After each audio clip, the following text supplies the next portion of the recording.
Top, this wasn't necessarily her recollection. Reputationally, for him, it was a massive turn-off. He became a joke. Behind Prince Harry's bombshell statement that has blown up peace talks with Buckingham Palace. From the very first second this story cracked open, you could feel it crawling under your skin. That strange electric hum that only appears when something huge is shifting behind palace walls. Reporters stopped breathing. Royal commentators scrambled mid-sentence.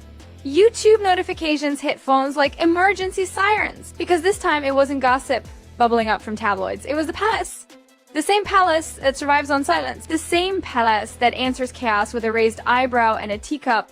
And yet suddenly it spoke. And when the palace speaks, something has gone very, very wrong. Social feeds lit up with a single chilling line. Sources confirm the prince experienced an emotional breaking point. No name needed, no explanation required. Everyone knew exactly who they meant.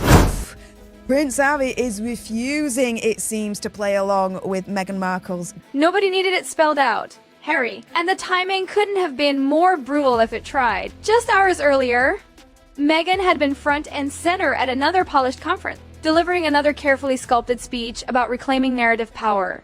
Except this time, something felt off. Sharper, edgier, like the mask was slipping even as she spoke. People noticed it instantly, the clipped tone, the tight smile. The repeated talk about being silenced while standing in a room where she was literally speaking uninterrupted for 40 straight minutes. It wasn't just ironic. It was unsettling, but that alone wouldn't have triggered palace intervention. What triggered it ran far deeper. According to Palace Whispers, the real fracture happened during their latest glossy rebrand. Another campaign, another attempt to reset the story, another round of photo ops, and rehearsed sincerity. But somewhere between the dramatic pauses and the curated empathy, something inside Harry finally gave way. I miss the UK. I miss parts of the UK, of course I do. And I think it's really... Witnesses didn't describe a tantrum. They described exhaustion, fear. One person said he looked like he wanted to be anywhere else on Earth. Meanwhile, Meghan stayed polished, pushing talking points, correcting him mid-sentence, squeezing his arm whenever he drifted even a millimeter off script, and people felt it. You couldn't hide that kind of tension. It radiated through the screen, Twitter exploded. He looks like he's about to cry. He looks trapped. This is painful to watch. Someone blink twice if you need help. 10 minutes later, the clip hit TikTok. 30 minutes later, it crossed 2 million views. By noon, it was unavoidable. Then came the line that changed everything. A palace aide, calm, clinical, devastating, offered a single sentence to the press. The Duke has reached an emotional threshold.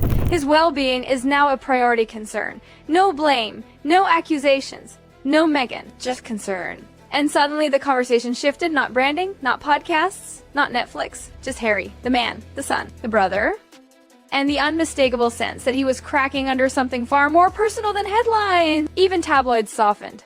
Commentators paused. He looks broken. And that's when the palace moved, quietly, carefully, not out of revenge, out of fear.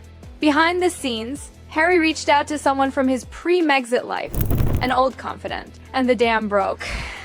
Not theatrics, not scandal, just a man saying he was overwhelmed, lost, unable to breathe. Those words echoed down palace corridors like alarm bells. Back in California, Meghan was reportedly furious. Her team scrambled to reframe everything. Harry was fine, unbothered. Rumors were nonsense, but the public wasn't listening anymore. Because the reactions weren't coming from tabloids. They were coming from ordinary people who saw pain in his face. Body language experts rushed in, dissecting every movement. Shoulders slumped.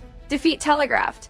Emotional fatigue written all over him. The footage was slowed down, zoomed in, torn apart frame by frame. A prince once bursting with mischief now looked hollow. Supporters tried to wave it off as exhaustion, but one thing couldn't be explained away.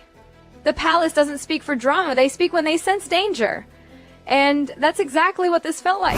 On this, but I want to comment on the specific technique. And the specific technique is misdirection and laughter.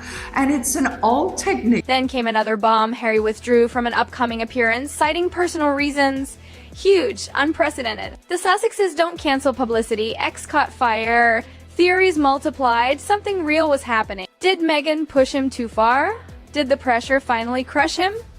And what did the palace know that made them step in now? Because whatever broke inside Harry didn't happen overnight. And it wasn't over. The cancellation detonated the story globally. Morning shows scrapped script. Royal reporters spat out coffee. And while the world spiraled, Meghan moved fast. Emails blasted out. Controlled fury. Harry was resting. The footage was misleading, the palace was misunderstood. But nobody misunderstands palace language. Those statements are surgical. If they hint at struggle, they mean it. Still, Meghan doubled down. Charity appearance. Perfect hair. Calibrated smile. Everything is fine, energy dialed to maximum. But viewers saw it. Something wild flickering behind her eyes. Meanwhile, across the Atlantic, William convened advisors and mental health specialists not to attack Meghan, to protect his brother. Fed up of being paraded around and... An old photo surfaced. The brother smiling. No caption. Just memory. The internet lost its mind. Is this a lifeline? Is Harry coming home? Hashtags exploded. Sympathy shifted. And that's when panic hit Meghan's camp. For the first time, this spotlight wasn't on her. It was on him. Photos appeared of the couple laughing, but viewers noticed the strain. The forced smiles. Directional hand placement. TikTok dissected it like surveillance footage.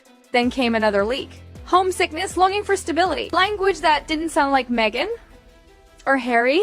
It sounded like a message. That night, Meghan reportedly spiraled, demanding to know who was feeding London information. Voices rose. Tension thickened. Harry retreated. Shut his door. Made a call to someone who knew him before all this. And he cried. Not angry. Exhausted. When he emerged, Meghan waited. Are you with me or against me? He didn't answer. Silence was her enemy. Then the leak hit.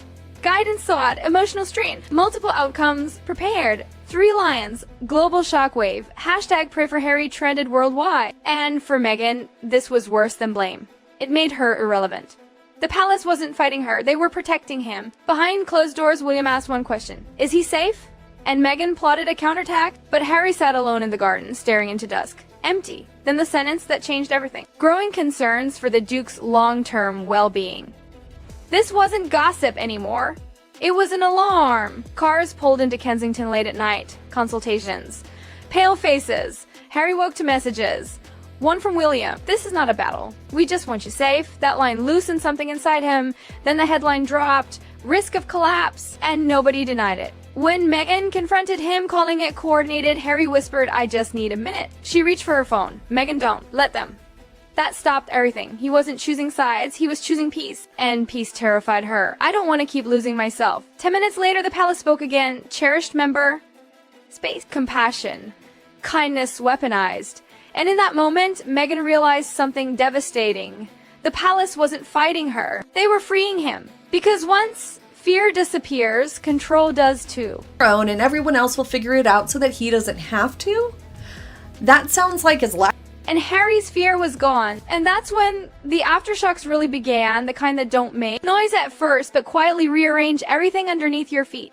Because once the palace made it clear that Harry wasn't a problem to be managed, but a person to be protected, the balance of power shifted in a way Meghan couldn't undo with emails, photo ops, or perfectly timed appearances. Inside Montecito, the air reportedly felt heavier by the hour.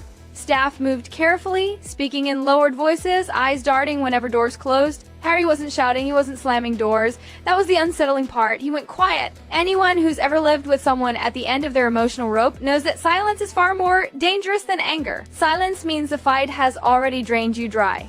Meghan, meanwhile, was in constant motion. Calls.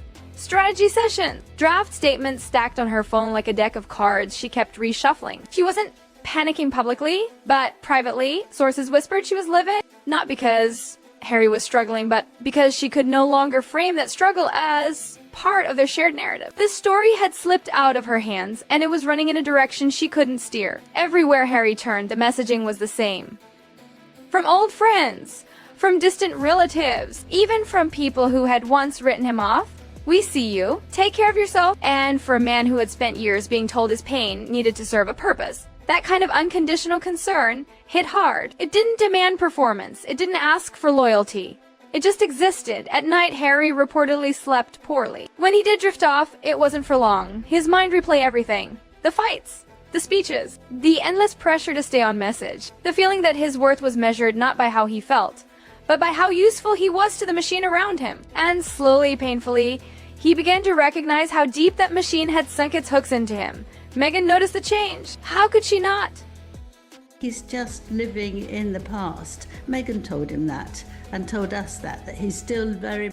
He stopped asking for input, stopped rehearsing lines with her, stopped checking her face before answering questions from staff.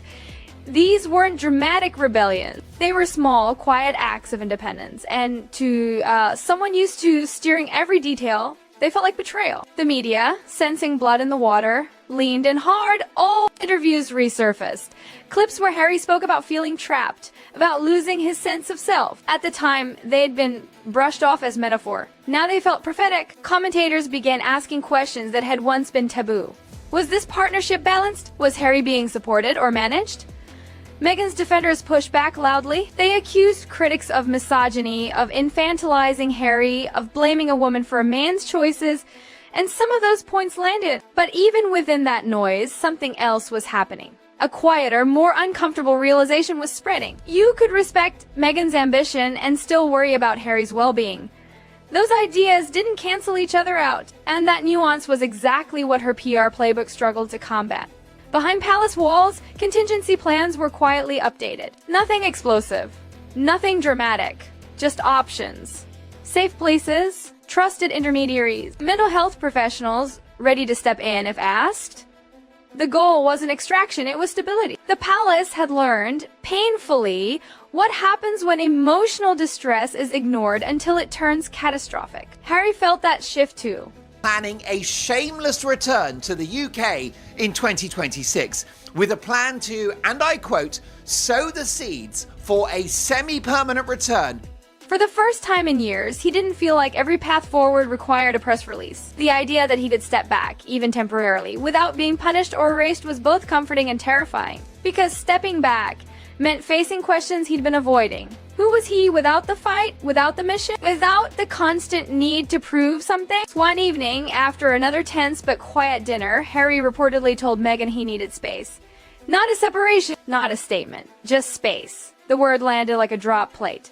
Meghan didn't explode, she went cold. Asked what that meant, asked how long, asked who had put the idea in his head. Harry didn't argue, he didn't defend himself. He simply said he was tired of feeling like every breath came with conditions attached. That scared her, more than any accusation could have. From that moment on, the dynamic shifted visibly. Meghan still led, still organized, still planned. But Harry no longer mirrored her energy. He didn't chase reassurance. He didn't rush to smooth things over. And in the world of tightly controlled narratives, detachment is disruptive. The palace watched. Carefully, they didn't celebrate. They didn't rush in. They waited. Because this wasn't about winning. It was about letting Harry rediscover his own footing without pushing him into another corner. Public sympathy continued to build, not in hysterical waves, but in something steadier. People saw a man confronting a cost of years spent living as a symbol instead of a person. And whether they loved him or criticized him in the past, many recognized that moment for what it was. A reckoning. Meghan, sensing the ground shifting further, intensified her efforts to project unity. More appearances, more curated warmth. But something fundamental had changed. Harry's compliance was no longer guaranteed. And without that, the illusion of perfect alignment cracked in subtle but undeniable ways. Those closest to the situation understood one thing clearly. This wasn't the end of the story. It was the beginning of a long, messy, deeply personal unraveling. One that wouldn't be solved by statements or silence. One that would force Harry to choose not between people or places, but between continuing to disappear and finally allowing himself to exist without permission. And once that door opened, even just a fraction, there was no closing it again.